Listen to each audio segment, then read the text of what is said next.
Good morning, and welcome to another episode of Ask Ellie Intuitive Insights and Your Questions Answered. I am Elly Molina. I am your hostess. I'm an international intuitive.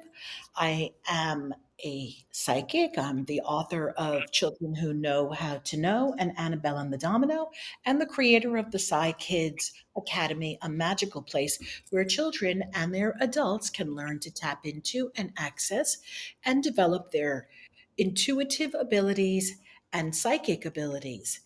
And just before I introduce our exciting guest for today, I do want to briefly share with everyone a little bit of astrology that's coming up. As you know, we had the strawberry full moon last night.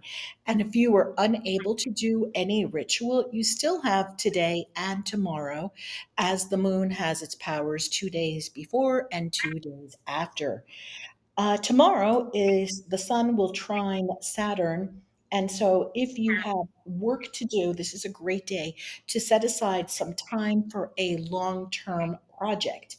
Then things stay quiet on Friday, but on Saturday, we have Venus square Saturn. So, you may want to get out and socialize.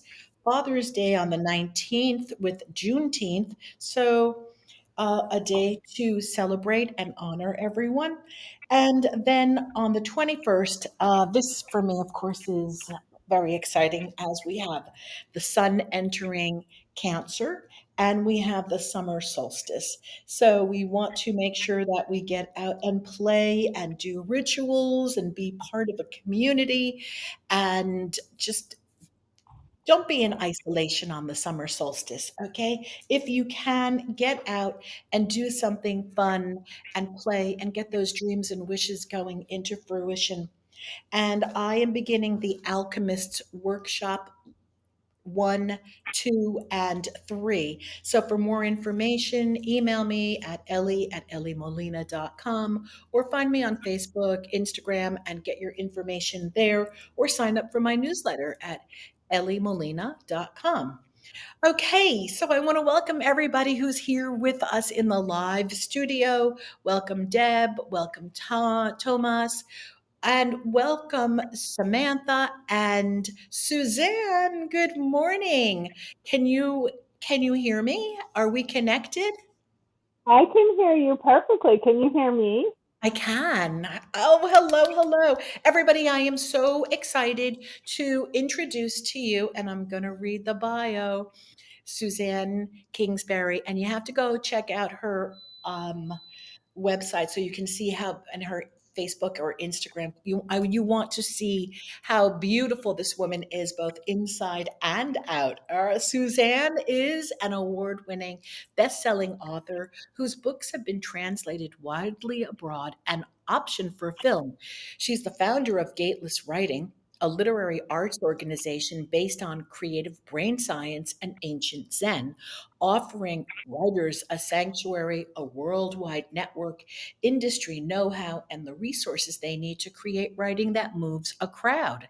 Suzanne has helped many best selling, internationally acclaimed writers build enterprises for their book ideas, sign with top agents, get spotlighted by the nation's most powerful media outlets, and create domain changing impact in the world with their work. Her secret sauce is her ability to move creatives through critical blocks and her intuitive channeling, which divines what the work needs and its highest zenith. She and her writers have appeared on NPR, The Today Show, Good Morning America, The New York Times, in Glamour Magazine, O Magazine, the LA Times, People Magazine, Rolling Stone Magazine, and so much more. Well, welcome, Suzanne. Thank you, Ellie. Oh my gosh, it's so good to hear all the astrology that's going on right now. Yeah, we've got a busy month. Suzanne, I just want to share with the listeners. I met you through a mutual friend who is an international best-selling author right now. Emily Pereira, who just hosted a retreat in Costa Rica where I was. And, we did get Emily's trained in your method, and we're going to just talk about so many different things.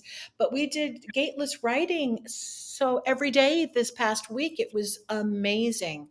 So, before I continue, can you share with the listeners a little bit about your background and a little bit about gateless, and then we're going to go right into the shamanic work, okay? And all that fun, yummy stuff. Absolutely. Okay, well, first of all, I'm so glad you were down in Costa Rica with doing gateless writing. There's no better place to practice your writing than in the paradise of where Emily lives. Exciting to hear about. So I started Gateless. I was a novelist and had a lot of, happy success as a novelist, and was working with Scribner and was being optioned for film and translated abroad, and everything was going swimmingly. And then I went to graduate school for writing, and I had always written, and I never needed any training. I mean, I'd done all of this without having any classroom experience really in English except for high school. And I went to graduate school and I got writer's block.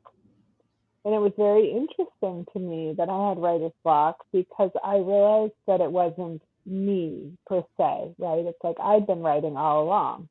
And then I Mhm. get an environment and I suddenly can't write. So I started to look at the system that I was inside of and what might be happening to my brain in relationship to the system. And the system was very critical, as most academic systems are, most corporate systems. Really you look at any system and it's got as its base or core, it uses criticism. Yes. So we were sitting in the rooms and they were breaking down your work, telling you where it wasn't right, what wasn't working, why they didn't like it. And of course, we're going to shut down, except that we're expected to accept it. And we're, in fact, expected to not only accept it, but grow from it and learn from it. But Mhm. what brain science says, and this is coming out luckily serendipitously at the same time that I was in grad school, Stanford, Harvard, the National Institute of Health, they were all doing creative brain science studies. Like, why aren't people more innovative and what's happening in the brain when we create? And what they found was that if you're criticized, you go into fight or flight. And when you're Mhm. in fight or flight, you don't have access to the imaginative centers of the brain, the innovative centers in the brain, long term memory, anything that actually is creative and helps you create. So I got out of graduate school. I graduated. It was a miracle.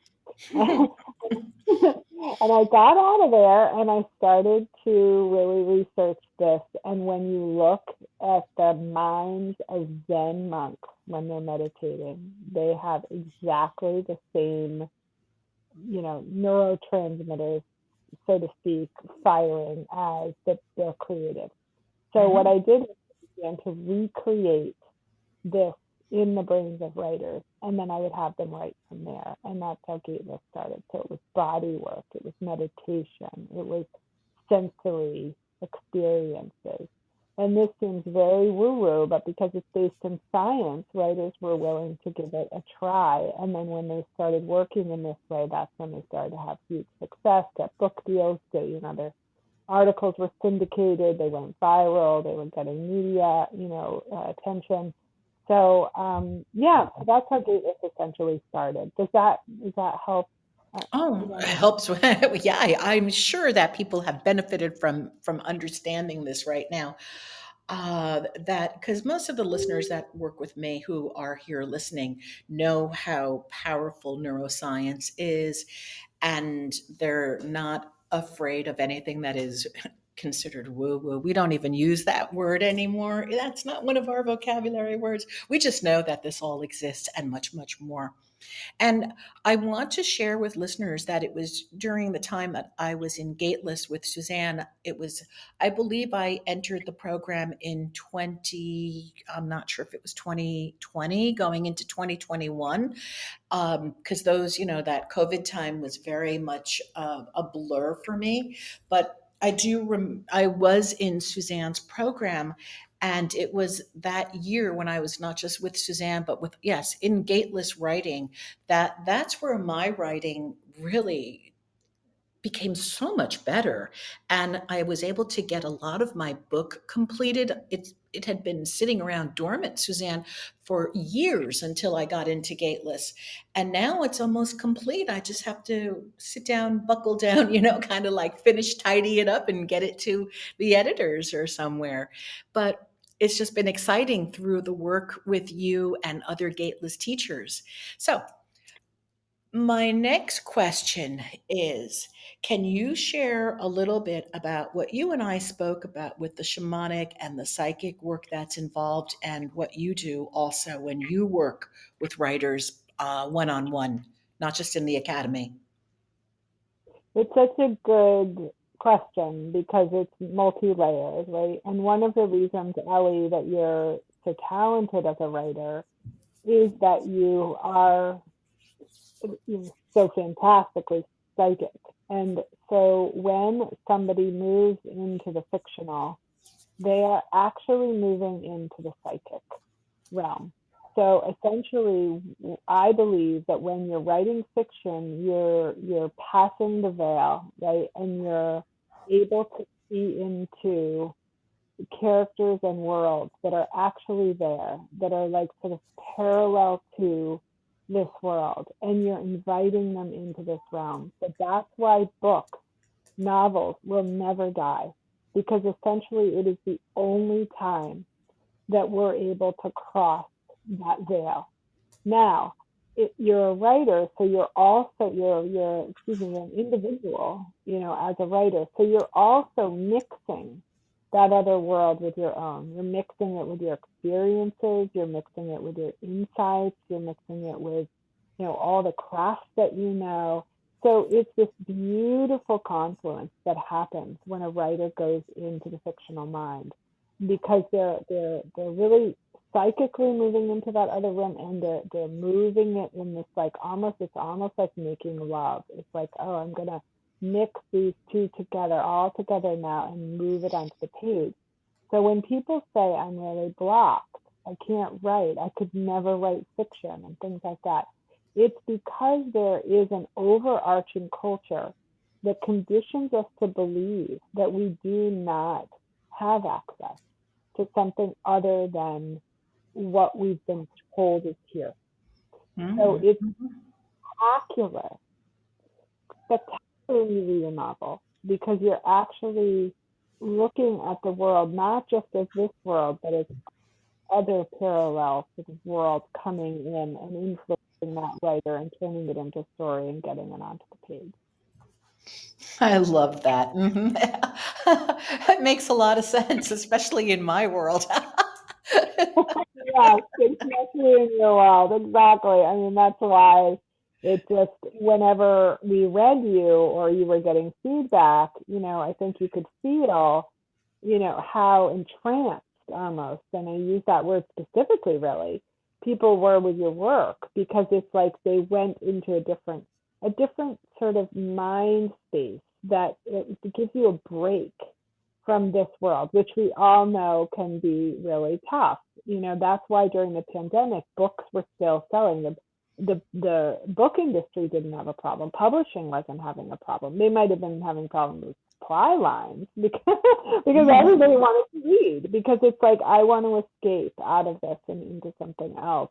And the reason that it's so hard for us to sit down and read a book right now is that the conditioning is ramping up. So it's like we're getting conditioned and conditioned and conditioned by the social media and by this world that's very immediate, and it's very hard to stop and like, I'm just going to read this book. But Audible helps with that, or this idea that I know that this resistance is actually coming from the overarching culture and is not inside of me.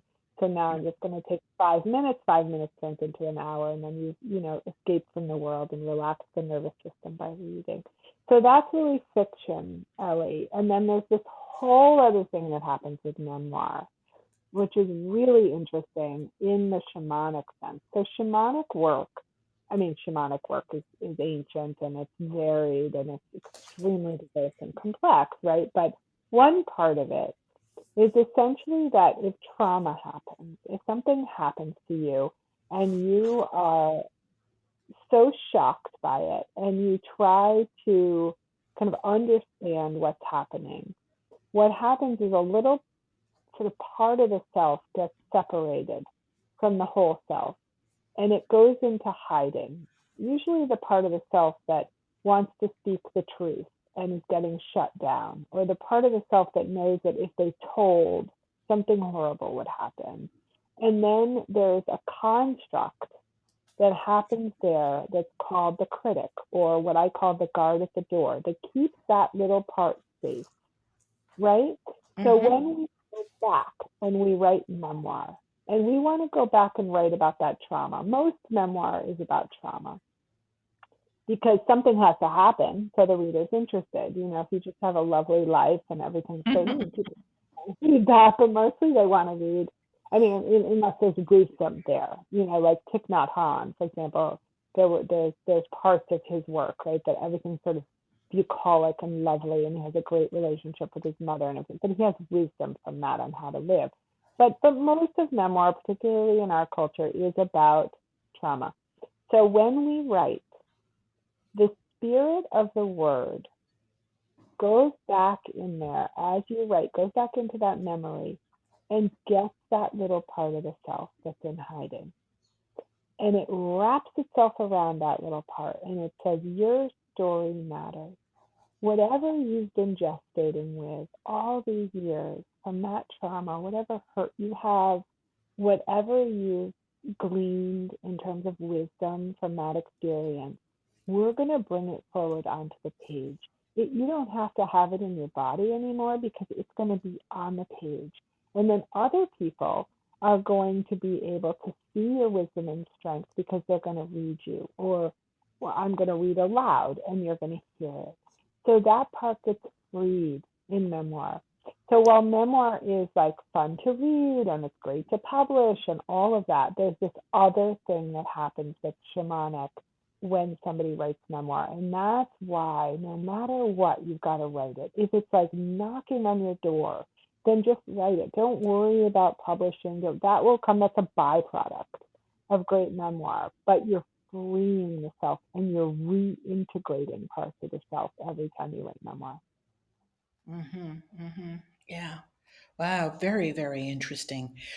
Um, can I'm just going to open this up right now. We have listeners here, and if anybody has a question for Suzanne right now, this would be a perfect time to either call in or just type in, because you need a headset to call in. So if you have a question, please feel free to type it into the chat right now, and Suzanne or I will answer this. If that's anybody have a question, I'll give you some typing time. All right. Okay, I'll wait and maybe they'll have some questions in the meantime while they'll crop up. But I have some questions for you, Suzanne. And I know that you do shamanic work and that you help writers develop their story or help me talk me through this. Okay, that in your shamanic work that you can see the development of the story, is that it? And that you can help the writers oh, what's the word I'm looking for? Put some structure to where they're going. Is that the right? Am I phrasing this correctly? Oh, Suzanne, Yeah. you're muted. You're okay, now you're unmuted. Okay. So there's a lot to that, right? So what kind of how it started was that I realized that something would happen when I was working one-on-one with a writer. This was back in 2012. And the the thing that I noticed was that I would kind of go away, meaning Mhm. sort of the stoic self of Suzanne would sort of take a back seat. And I could be inside the writer's vision of where they wanted to go with the work. It was almost like I had no agenda and no preconceived notions or judgments about it. I could just kind of be inside of them in their vision. And in that, I could see the way that they needed to move the work in order to get their vision realized. So somebody might come to me and say, I have a memoir. It's about the murder of my mother when I was, 7 years old. And right away, things would begin to come in, I guess, to the, psychic space of how this person wanted to move in order to make this dream realized and like what would happen along the way. Now, this is difficult when you're working as a writing coach, right? Because that's not really why they're coming. They didn't say like, "Oh, I want to be with a psychic writing coach," or and so you have this information from the spirit, what I think is the spirit of the word, so to speak, that you kind of have to be careful about just letting that information in when you can feel that the person really is ready for it. So I would say, this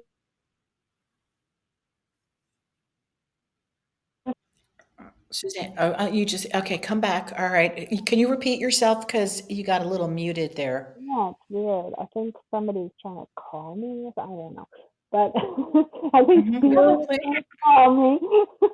Anyway, so so essentially, yeah, I would try to just see what the next step was, and then the step after and the step after, and then I started to find that um, this was working kind of everywhere, right? I mean, you and I experienced this together where I could sit with somebody and they could ask me questions and I could see from this. It's an unconditionally loving channel. It's a Mhm. channel that sees the ultimate potential in the person in front of me and all the ways that they can make their lives sort of work. And so this, of course, happens in the writing, but it also happens in other places as well. But I use it mostly in the writing because it's what they call a scribe channel, which I'm sure you know about this, which is that it mostly comes through in the writing. So, you can ask me questions and then I can channel in and write out. They come through in the writing. The channel comes through in the writing.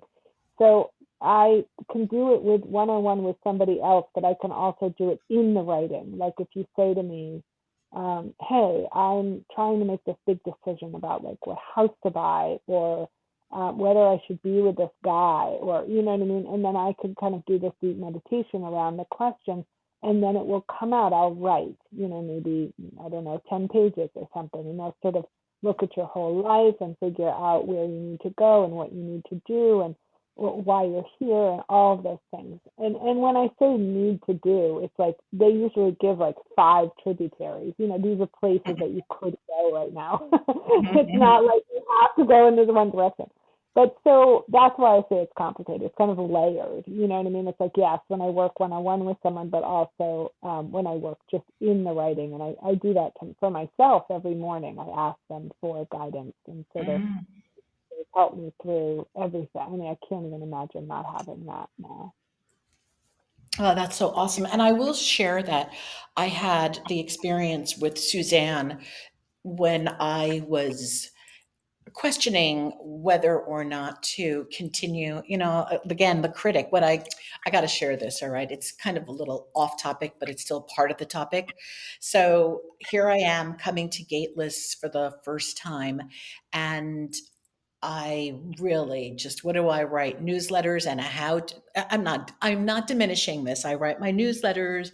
I wrote a how-to book, and then I wrote a children's book. And now I'm in the company of amazing, amazing writers.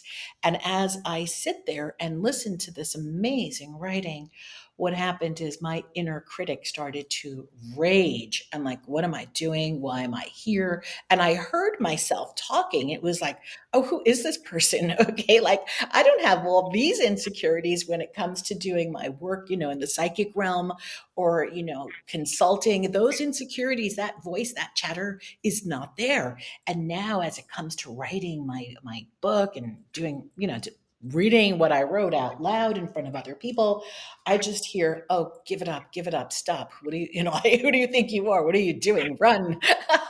And but I stayed. I continued to stay, and then we get this lovely feedback that comes. Everybody's looking for the beauty. We're looking for, well, what's the word that you use? What are we looking for? Use your words on that one. We're looking for I what think we're looking for the singular strength and the craft inside the person's work so that they can build on that. Right. And so that the feedback then became wonderful and it was encouraging. And then my critic stopped raging, but there was, and then I did call you one on one and we had a shamanic experience, or you went into the channel, and I just absolutely love it. And can I share a little bit about you speaking in other tongues? Are you comfortable with that? Yeah, I mean, it's all part of it. No, it was just a little wild, but yes, of course. Yeah, so I had posed a question about my book and the one that I'm still writing. It's like, oh, please be done. So I have a little story about that, just FYI in a minute. So I called Suzanne, and then Suzanne started channeling, and then Suzanne, you started speaking in other tongues, and it was such a fascinating experience for me. And of course, it helped to keep me writing and to continue working on the book. And so I was deeply appreciative of that session that we had together. And, I'm still working on it. So and I have to share a really cute little story. I was talking to my son, and I have three sons, but my youngest son is, I'm going to say it, my youngest son is the basis for my main character. So it's a fictionalized version of my youngest son. And when I first started working on the book, he was like 11, all right. And then my son asked me last night, he said, are you going to add that, when are you going to add that chapter about the bologna and the hawk? And I said, oh, I'm not, because that was a very young child that was doing that task. I said, and now my story is about a 17-year-old, even though he's way older than 17, but now the character has graduated, he's aged. That's how long I've been writing this. He was 11 when I started, and now he's 17. So but I'm going to keep him as a main character at 17 right now, so I'm not raising his age. But anyway, Yeah, just I don't know why I wanted to share that, because it's taking so long, that the characters are they're getting older. yeah, exactly. And I think it's important to look at that, that it's okay. Why does writing sometimes take that? Like, why are some books taking longer than others? Because some people will write a book in 3 months. That's the book. They write it in 3 months, and then they go through and they edit it, and that might take a year, and then they sell it, and the selling process might take 18 months, and then they're out and done. So some books take longer because the author is learning craft, right? This is new for them. They might have done something else their whole lives that isn't this. And then they're suddenly thrust into needing to write this text. And this is a very much like becoming a doctor, or what I mean, or learning the craft of blacksmithing, or what I mean, whatever it is. Mhm. And Mhm. we expect, because we're reading all the time, that, oh my Mhm. God, I'm just able to write this thing. So, and also books have their own timelines. Mhm. So sometimes a writer, well, I have a writer who has written 8 books. She's a best-selling author. She works at a huge publisher. Her name is well known everywhere, and she is in a horrible block right now. And Mm. she's so frustrated with herself because she wrote these 8 books. But what's exciting about this ninth book having this block is that there's some part of the self, she's a memoirist and a how-to author, that is locked inside. And the Mm-hmm. guard at the door is saying, don't come out, don't come out. You are going to get beaten by the overarching culture. Nobody wants you. Nobody, like it's afraid. It's very afraid because she has something so big to say. It is what she wants to say. And when you have something that's that huge to bring into the world, your critic is going to get loud. And there's going to be a lot of work around that we have to do together to soothe the self, to make sure the self knows that there's safety on the other side, that there's a network. That's why we created Gateless. It is the family for that author that says, I have something to say, and this is scary because it is so big. And Mm-hmm. we say, you're going to be able to say it because we're going to be your sanctuary and your foundation. We're going to show you where the story is strong, what works, what we love, where your craft is. We're going to help you create the architecture and the structure around it. We're going to help you with the sale, the agent, and the publisher so that you never feel alone. Because if that part of the self that wants to come out and say, this is my wisdom, this is my truth, doesn't have support, it is so hard for that author to do it. So often when the bigger the book, the louder the critic. And that may mean that it takes some time to get done. It may mean that it happens quickly, but either way, the writer needs nurturing. Mm-hmm. Makes total sense. Makes total sense. Mm-hmm. Wow. Especially in resources, right? They need resources. So it's all good and fine to talk about sort of the intuit and, the guard at the door and the cutoff, the integration of the self. But it's a skill, so there has to also be somebody that's there to say, this is how you create theme, this is why a book works in terms of chapters, this is how you create a really powerful chapter, your table of contents should do this, this is the agents, these are the agents that you should be, appealing to if you have this book, this is how you get out into the media. Like all those very tactile, Elly grounded things, right, go hand in hand with the other part of the process, which is extremely intuitive and creative.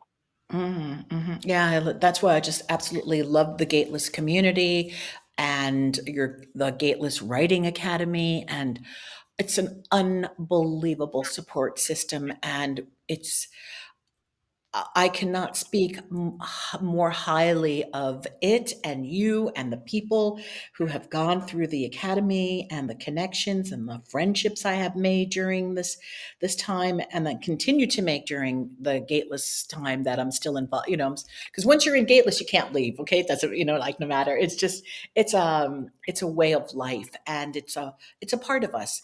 And so Gateless is such a beautiful, beautiful way to write and to learn to do life also.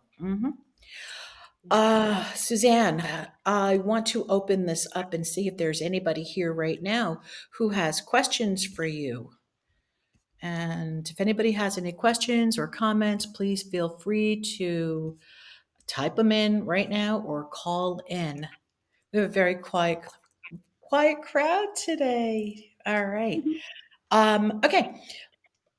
Let's before I go asking you any more questions, is there something that you want to share right now about something that you're doing, we're working on, what's happening in your life? Well, I mean, we're just about to have an academy session in like a half an hour. So Wednesdays are always really fun because we get to all meet as a family and sort of talk about our work and we bring in, luminaries and stuff like that. So that's happening in the immediacy. But Mm-hmm. something that I feel like is really happening in the world right now is that we're going into this place where a lot of people are leaving, even geographically leaving their places, leaving their jobs, sort of figuring out what they want to do next. Like the pandemic was sort of a dark night of the soul in the collective, and Mm-hmm. I find it fascinating for writers because writers come out of dark nights of the soul with this wisdom, right? This gestational wisdom that they gained through being alone, through being in crisis, and so they're coming out of the gate sort of booming with all this wisdom and all these ideas. And the sort of figuring out how to harness that can be really, really difficult. But when people come to Gateless with these new ideas, what I'm seeing that I guess Gateless might be attracting, but maybe it's everywhere, are people that are really going to change how we look at crisis, how we look at darkness, how we look at community. And that I feel like is gigantic. That, and also the idea of inclusion and belonging. Like, if it's like going back to MLK's beloved communities. If one is not okay, then the all is not okay either. And this idea is really coming into the zeitgeist now of like, when we write, how do we include it all? And that's everything that has been on the sort of hem of the overarching culture. Like, oh, we don't look at that, or we can't go there. And now it's like, no, we're going to invite this in. So just in terms of the literary, I think if anybody listening is wanting to write a book or feeling the urge, now is the time. People are hungry for for this wisdom and for these new ideas and for the kind of insight that comes after the collective dark night of the soul. So I'm just really loving the people that are coming in. Yeah, to the academy, we also have a teacher training, that we run. That you've worked with Gateless teachers, Elly, who are trained in the Gateless method, and they're also seeing this within their communities. Like, wow, there is some incredible work that wants to be born, and now is the time to birth it, because out of everything that's going into a recession, the written word is not. The written word is booming. It's like written content is really, really where it's at in terms of people wanting to consume, and wanting to learn from each other and wanting to be part of the bigger collective. Yeah, I totally, totally agree. Oh, Suzanne, um, anybody have any questions right now in the chat? Anybody listening right now, really get your questions in, because we're going to end a little earlier today. I do have some more things to say though, because I know you've got to prepare for the academy in a little bit. So I'm not going to keep you to like 50 minutes over here. All right.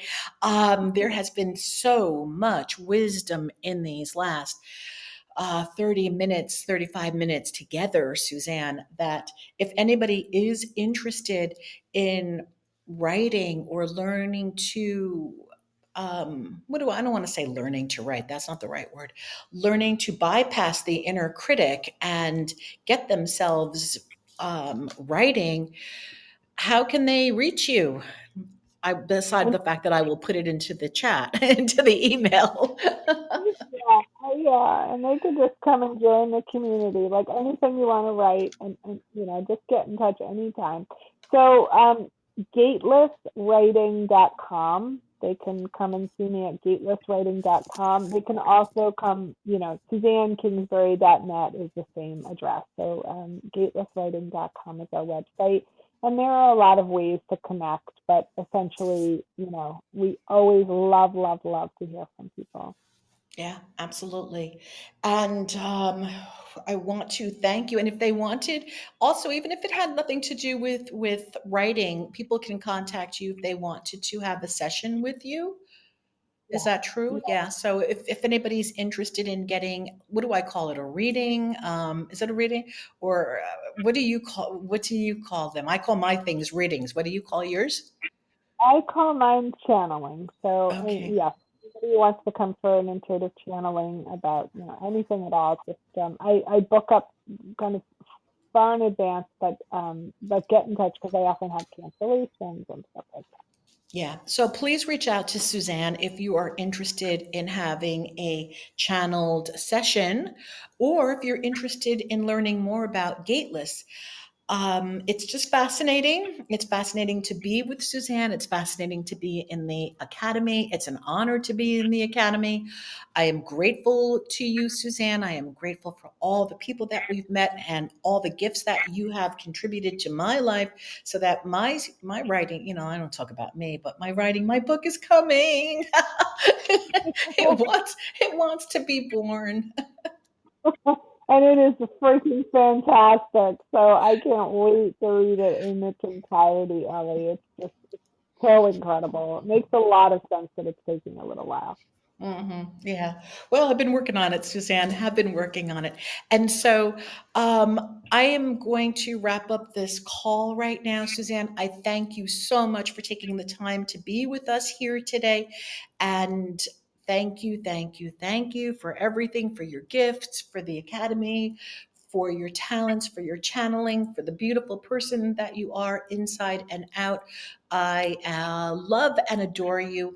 And anyone listening to this, past, present, future, please, if you're interested in Suzanne's work, reach out and learn about the magical Gateless Academy. Thank you, Ellie. You're so wonderful. Thank you for having me, and thank you, everyone listening. I feel your energy, even if we didn't chat. Yeah. Yeah, they're a quiet bunch here today. All right, I'm sure that I'll hear from people later. But Suzanne, thank you again and thanks and blessings and we'll connect soon. Thank you for Take being here. Okay. Bye. Bye love. everybody. Bye-bye.